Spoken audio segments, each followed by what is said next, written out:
बचपन, 55 और 95 हर उम्र के लिए यकसा मुफीद, मफाद आम्मा का आलम बरदार। जरूर सब्सक्राइब करें, लाइक करें, शेयर करें और बेल आइकन प्रेस करना न भूलें। Rabbani the scholar YouTube channel. आइए आज के आखिरी कलमकार के हैसियत से हमारे लिस्ट में मौजूद मुख्तार अंसारी साहब यहाँ पर तशरीफ रखते हैं। मैं आपका इस्तकबाल करता हूँ। गालिबन पहली मरतबा आप यहाँ पर अपनी तकलीफ पेश करेंगे। ऐसे वो नशिस्तों में आते रहे हैं, लेकिन बतौर तकलीफ का जो यहाँ पर पहली मरतबा तशरीफ ला रहे हैं, एक मरतबा जोरदार तालियों से इनका इस्तकबाल किया जाए। बहुत हमारे नस्ली अदब के 200वीं नशिस्त के इंगाज पर मैं सदर अरकान को अपनी नज़र से मुबारकबाद पेश करता हूँ और अपने आप को खुशकिस्मत समझता हूँ कि मैं इस नशिस्त का हिस्सा बनने जा रहा हूँ। अपनी तकलीफ को लेकर मैं पहली मरतबा हाजिर हुआ हूँ। इसमें कमियाँ खामियाँ जो भी हो, भरपूर अंदाज से आप इसकी इस्लाह की। क्या बात है सर, वाह वाह वाह। मैं समझता हूँ ये तमाम तबसरे इसी पर होने वाले हैं। आज तो साहब मुझसे पूछा कि अफसाना है या कहानी, मैं भी ये तय नहीं कर पा रहा हूँ कि अफसाना है। क्या बात है, वाह वाह वाह। तो उसको फैसला करेंगे। पहले तस्वीर का उन्होंने फख्र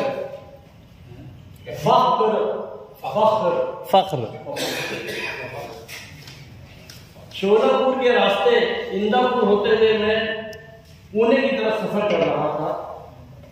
शाम के 5 बजने वाले थे। मई की गर्मी शाम के वक्त भी अपना एहसास दिखला रही थी।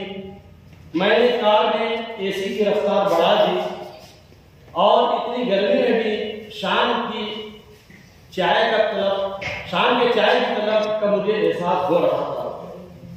इंदापुर पहुंचकर मैंने एक होटल के करीब अपनी कार पार्क की और चाय का ऑर्डर किया। कार से निकलने का मूड नहीं था। इंदापुर हाईवे से लगकर एक शादी हॉल में शादी की तकरीबात अपने इख्तिताम को पहुंच रही थी। शादी हॉल के बाहर एक नौजवान जिसकी उम्र 20 से 22 बरस होगी, पीले और काले कलर की चौकीदार शर्ट में मलबूस, पैरों में सादा सी चप्पल पहने, दाएं कांधे पर एक बांस जिस पर 7-8 पैकेट में बुड्ढी के बाल लटके हुए थे। बाएं कांधे पर बड़ी सी सबरन झोली लटकती हुई वो पूना की सिंध जाने वाली सवारी को एक हाथ से लिफ्ट का इशारा कर रहा था, मगर छुट्टी का दिन होने की वजह से कोई भी कार रुकने का नाम न लेती। आज इसे अपनी एसी कार में लिफ्ट देकर सैर कराई जाए। जाने पर इसे एसी कार में बैठने का मौका मिले। चाय की कुर्सियां लेते हुए मैंने अपने दिल में सोचा। चाय खत्म करके मैंने कार को उसके करीब जाकर रोक दिया। कहाँ जाना है? मैंने कार का शीशा उतार कर पूछा। हड़पसर जाना है, उसने कहा। आओ बैठ जाओ, मैंने कार का दरवाजा खोलकर कहा। वो हैरत ज़दा होकर कभी मेरी जानिब और कभी मेरी लग्जरी कार की जानिब देख रहा था। फिर एक हिचकिचाहट के साथ अगली सीट पर बैठ गया। अपने बांस को पीछे सीट पर डाल दो, मैंने कहा और कार का दरवाजा बंद करके रफ्तार बढ़ा दी। क्या नाम है तुम्हारा? मैंने पूछा। जी बबलू, उसने कहा। पसीने के चंद कतरे उसके माथे पर नजर आ रहे थे। क्या क्या बेचते हो? मैंने थोड़े ताल्लुक के बाद पूछा। बुड्ढी के बाल, साबुन के गुलगुले और सादा गुब्बारे। इसके लहजे में अब एक इत्मीनान था। दिन भर में कितने पैकेट बुड्ढी के बाल बिक जाते हैं? 300 के करीब। 500 रुपए में एक पैकेट। अच्छा, 3 किलो शक्कर से 300 पैकेट तैयार हो जाते हैं। फिर बबलू उसका तरीका बतलाने लगा। 3 किलो शक्कर, रंग की डिब्बिया, प्लास्टिक की थैलियां और ईंधन खर्च मिलाकर 300 रुपए की लागत से 300 पैकेट तैयार हो जाते हैं। उसे बेचकर बबलू को 1500 रुपए मिल जाते हैं और एक दिन का खालिश मुनाफा 1200 रुपए। एक दिन के 1200 तो महीने भर के मुनाफे के हिस्से तेजी के साथ मेरी नजरों में गर्दिश करने लगी। साबुन के बुलबुले और सादा गुब्बारे, मैंने फिर पूछा। वो तो कट्टे बिक गए।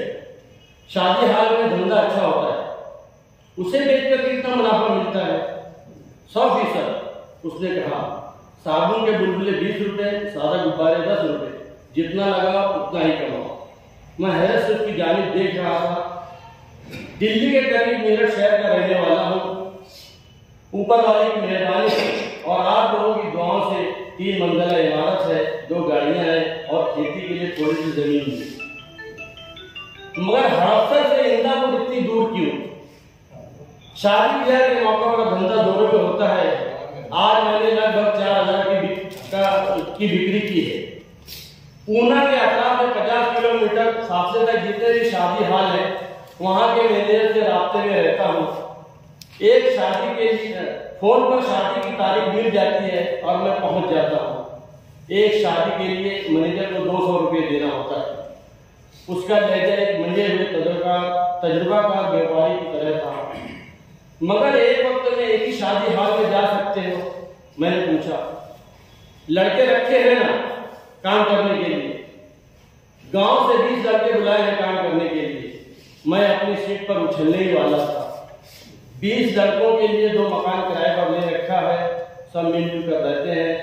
एक भाई मार्केटिंग करते हैं, खाम माल ला कर देते हैं। सुबह सवेरे उठकर लड़के खाना तैयार करते हैं, मैं उनके लिए बुड्ढी के बाल बनाता हूँ। इन सब का रहना खाना किराया छोड़कर हर लड़के को 10 से 12 हज़ार रुपये महीने की तनख्वाह देता हूँ। वो बेतकान बोल रहा था। मैं एक नेशनल कंपनी में CEO के ओहदे पर मामूर, सैकड़ों मुलाजिमों का अफसर आला, तनख्वाह लाखों में, मुलाजिम की कंपनी के नामजद करदा और उनकी तनख्वाहें कंपनी की जानिब से ज्यादा होती है। कंपनी चलाने के लिए बस इनसे काम लेना होता है, इसलिए मेरा अपना कोई कमाल नहीं था। हाँ, मगर कमाल बबलू का है। मुझे बबलू पर फख्र महसूस हो रहा था। उसका कद मेरी नजरों में बढ़ गया था। सादा सी जिंदगी गुजारने वाले ये नौजवान जो खुद बरसरे रोजगार होकर गांव के 20 लड़कों को रोजगार मुहैया करते हुए उन्हें खुद कबील बना रहा है। महीने में 2 से 2.5 लाख रुपए तनख्वाह बांटकर खुद लाखों रुपए की कमाई कर रहा है। इन्हीं सोचे में मैं गुम था। साहब, हड़पसर आ गया है। बबलू ने आवाज दी। मैंने कार रोक दी। बबलू बाहर निकलकर अपनी जेब से 100 रुपए का नोट निकालकर मेरी जानी बढ़ाने लगा। रहने दो, फिर कभी, मैंने मुस्कुरा कर कहा और कार आगे बढ़ा दी। कुछ दिनों बाद मैं अपनी बीवी के हमरा माजरेपुर के करीब एक रेस्टोरेंट में खाने के लिए गया। करीब ही में एक शादी हाल के बाहर एक नौजवान बुड्ढी के बाल बेच रहा था। मैं उसके करीब गया और पूछा, कहाँ रहते हो? हड़पसर में, उसने कहा। बबलू के साथ? मैंने पूछा। उसने कहा, हाँ। आप बबलू को जानते हो? वो हैरत से देखकर पूछा। जी, जानता हूँ। बबलू से कहना गुज़िश्ता इतवार को इंदापुर से जिस कार में बैठकर हड़पसर आया था, उस कार का ड्राइवर मिला था और उसने तुम्हें सलाम कहा। अंसारी साहब अपनी तकरीर यहाँ पर पेश कर रहे थे। इस पर जो साहब की तबसरा करना चाहें, हमें क्या से कहानी कही है, ये अफसाना बदल हकीकत से बहुत करीब है। मुझे नरेंद्र मोदी का एक इंटरव्यू याद आ रहा है। टीवी पर इंटरव्यू चल रहा था, तो पकौड़े बेचने का रोजगार नहीं है, ये तो जिंदा। और अभी कुछ दिनों में सोशल मीडिया पर एक चाय की ग्रेजुएट चाय का कागज से बहस है। वो उसकी शुरुआत में शिरडी से थी और अभी कई शहरों में इसकी जो ब्रांचेज हो चुकी है। तो वो जो ग्रेजुएट चाय की शुरुआत हुई थी, वहाँ के जो ग्रेजुएट नौजवान उनको रोजी रोटी नहीं, उनको वो आइडिया आया और उन्होंने शुरू किया। तो अभी कई शहरों में वो शुरू हो चुकी है। तो हकीकत से काफी करीब कहानी।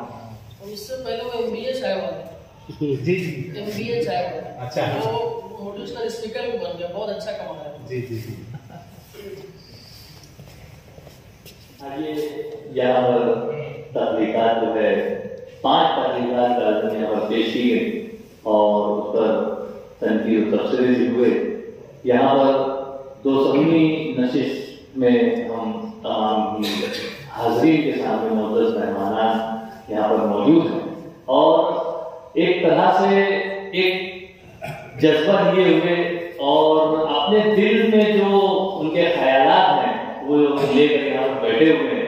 लेकिन जज्बात का इजहार मुख्तलिफ तरीकों से करने का हुनर जो है यहाँ पर हाज़रीन में बदौलत मौजूद है और उसी का इजहार करने के लिए मैं चाहूंगा कि यहाँ पर सईद परवेज साहब जो है वो इंतहाई इख्तिसार से अपनी बातें यहाँ पर पेश करने की उन्होंने दरखास्त की थी। मैं चाहूंगा कि सबसे पहले वही माइक पर तशरीफ लाएं और अपनी बातें यहाँ पर पेश करें। 55, 55 और 95 हर उम्र के लिए यकसा मुफीद, मफाद आम्मा का आलम बरदार। जरूर सब्सक्राइब करें, लाइक करें, शेयर करें और बेल आइकन प्रेस करना न भूलें।